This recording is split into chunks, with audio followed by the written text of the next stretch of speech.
Picture this, you're in a very difficult situation and you have no family or friends to help you. Everything feels out of your control. Questions start flooding your mind. Am I a failure? What's wrong with me? Should I just give up? The situation is dire, but not irreparable. What you need right now is a little bit of hope. You need someone, just someone to tell you, have courage and be kind and you'll get through this. You turn to society desperately seeking those words, and do you know what society tells you? You're a doormat. Oh, you didn't hear that right? Let me repeat that for you. You're not fighting enough for yourself. You're not taking agency over your life. People like you deserve to be taken advantage of. You may think what I said sounds extreme, but I pulled those sentiments from a 2015 article criticizing the Disney live-action Cinderella. But let's back up a little bit. Why am I bringing this up? Well, 10 years ago, Disney started turning their classical animations into live actions. And even though now it is widely agreed upon that those live actions are void of soul and care, it wasn't always like this. With Snow White's actress Rachel Zegler rise to infamy, I will elbow everyone out of the way to play that. I mean, you know, the original cartoon came out in 1937, and very evidently so. And she's not going to be dreaming about true love. She's dreaming about becoming the leader she knows she can be, and the leader that her late father told her that she could be. More and more people started looking back to the first Disney remakes, namely Maleficent and Cinderella, thinking, those were good actually, what happened down the line? Well, would you be surprised if I told you that it is us who bullied the meek princesses and replaced them with the self-serving, unkind Snow White of today? To be fair, it wasn't you and I that did it, but the prominent voices at the time found it to be acceptable to verbally lynch the kind and sweet Disney princesses, and what I'm interested in finding out today is how their actions in the past affected our present. If you were reading Disney-related articles during the 2010s, you know it was very popular to talk down on the Disney princesses. I think this Vox article from 2015 titled "The Baffling Anti-Feminist Politics of Disney's New Cinderella" encapsulates well most of the qualms people had with the princesses at the time. The article reads, "Let's face it, there aren't a ton of ways to make the fairy tale Cinderella into a modern feminist anthem. This is a story of a woman who lets everybody in her life walk all over her and is rewarded for it with some cool shoes and a handsome prince. If the 1950s Cinderella had at least a faint spark to her, this one is a soporific mess, and even more of a doormat than usual. When Cinderella's wicked stepmother and stepsisters tear apart her ball gown, Cinderella simply lets them and then cries a bit as if she knows the fairy godmother is about to arrive. Similarly, when the wicked stepmother locks Cinderella away at the end of the film, after our hero has met the love of her life, she decides to live with being a prisoner in her attic." Yeah, that's a lot to take in. Take a few deep breaths and let's process this together. The author of this article, who by the way is a woman, is talking about a victim of DA. No, take your time, think it through. The advocate for feminism is telling a girl who grew up in a physically and emotionally abusive environment, why didn't you do more? I'm not the biggest fan of using modern terminology, but this is victim blaming. In no other situation would it be acceptable to talk to a victim of DA as, why didn't you simply leave? What is more, because Cinderella doesn't wield a sword and girl boss her way out of the house, people at the time, and particularly the author of this article, missed a key component of Cinderella's character. She didn't leave, not because she wouldn't take agency over her own life, but because she wanted to protect the one she loved. Towards the end of the story, the stepmother tells Cinderella, "No one will believe you, a dirty servant girl without a family. But with a respectable gentlewoman to put you forward, you will not be ignored. When you are married, you will make me the head of the royal household. And I shall manage that boy." and Cinderella replies, "No. I was not able to protect my father from you, but I will protect the prince and the kingdom, no matter what becomes of me." The author of this article might find it difficult to understand, but if you've grown in a bad environment and you have one person who you love The thought of seeing them going through what you went through can throw a person into a protective mode that they didn't know they had in themselves. They are ready to suffer through it all as long as they can make sure that their loved one will never be harmed the way they were. Cinderella isn't weak. She isn't a pushover. She's showing an immeasurable mental strength and resilience. But because it is not manifested through a traditional depiction of bravery such as fighting back, she's belittled for it. The article continues. The actress playing the wicked stepmother proves such an arresting presence that you sort of sympathize with her having to put up with this stepdaughter she never really wanted. Every time she smirks, cat-like, at the camera, you find yourself thinking, hey, I'd take advantage of such a pushover too. Isn't that a scary thought?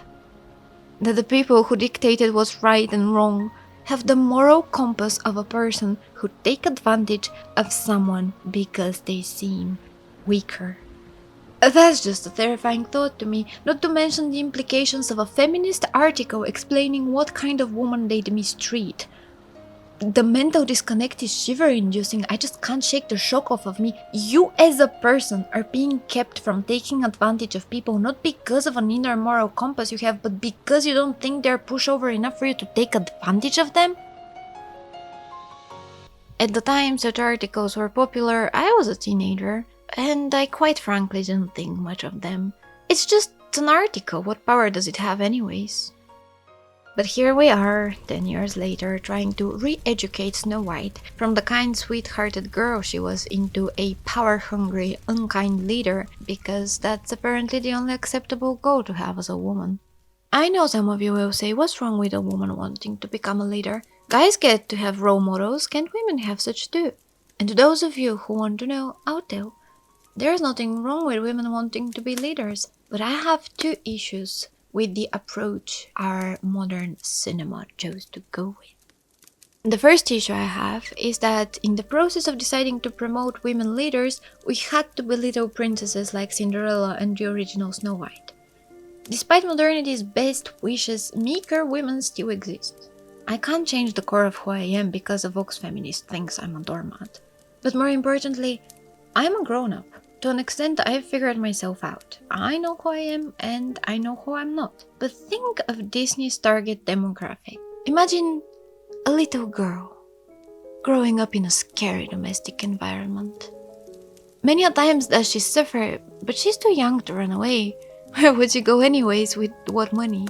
At that age? It seems unreasonable. The streets won't be kinder to her. What would the streets do to a young runaway girl, right? And foster care? No, she's heard horror stories about those. So, she stays. And when the times are bad, she watches Cinderella and thinks, there is hope. Good things happen to kind people. One day things will be better. Sarah, why don't you tell your stories anymore? They've always meant something to me. There were days I thought I would die until I heard you talk about the magic. And you go to that girl and you tell her, you're a doormat. What's wrong with you? Why didn't you just go? You should have been more proactive. You deserve your suffering. In fact, if I knew a pushover like you, I'd hurt them too. How is that empowering? My second issue is the modern definition of what a leader should be. She's dreaming about becoming the leader she knows she can be. Snow White is running for president. I'm launching my campaign. Notice how inverted towards the self that statement is. As if being a leader is some cool personal reward you achieve. A true leader is a very selfless position to have. A leader is ready to take responsibility, to walk along their people and do the hard work besides them. Look at modern Snow White bossing around the dwarves to clean for her. You wash the dishes. You tidy up the room. You clean those cobwebs.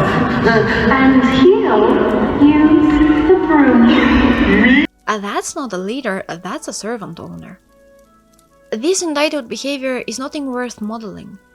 Ironically, the Snow White from the original Disney animation proved to be a better leader, as she knew how to put chaos into order in the dwarves' house, take care of them, and guide the forest animals into fulfilling their roles around the house successfully. All qualities of a good leader. You tidy up the room. You clean the fireplace, and I will use the broom. I know I said I have 2 issues, but actually I have a secret third one. And it is the lack of relatability that modern princesses possess. If you strip Snow White of her kindness and desire to help others, that makes her a wealthy princess. A nepotism baby, if you will, who for a brief period of time goes amongst the common folk, bosses them around a little bit, and then goes back to her inner competition struggles in the royal palace and regains her power that was rightfully hers. How many of you relate to that? Any royals amongst my dear sweet audience? Please step forth and introduce yourselves. If Cinderella wasn't kind and snapped at her stepmother immediately and left, how many victims of DV would relate to that?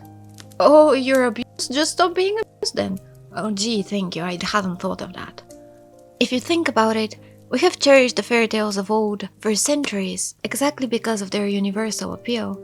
They often revolve around underdogs and mistreated people who through their goodness and wit earn themselves a better life. In the original fairy tale, Snow White wasn't saved by the prince because of her status, and she wasn't helped by the dwarves because of it either. She survived because of her kindness that was reflected through all aspects of her being, including her looks. Why do you think that is? I believe it is because that's relatable. Not everybody can be born in the riches, but everyone can be kind, and everyone in one point in their life will need a little bit of hope. You can be a leader, if that's your passion in life. And you can be meek too. You're not less of a human for it. But whatever you do, please don't forget your humanity. Kindness is not outdated, helping others is not so evidently old. If you wish to be a leader, don't forget your compassion. Help those who seem meeker, don't treat them as pushovers who should suffer your abuse because they won't defend themselves, and in return, in your lowest of moments, the smallest of person might turn out to be of great help and comfort for you. Because, as I already said, those who feel powerless to protect themselves might have the greatest of courage when it comes to protecting the ones they love.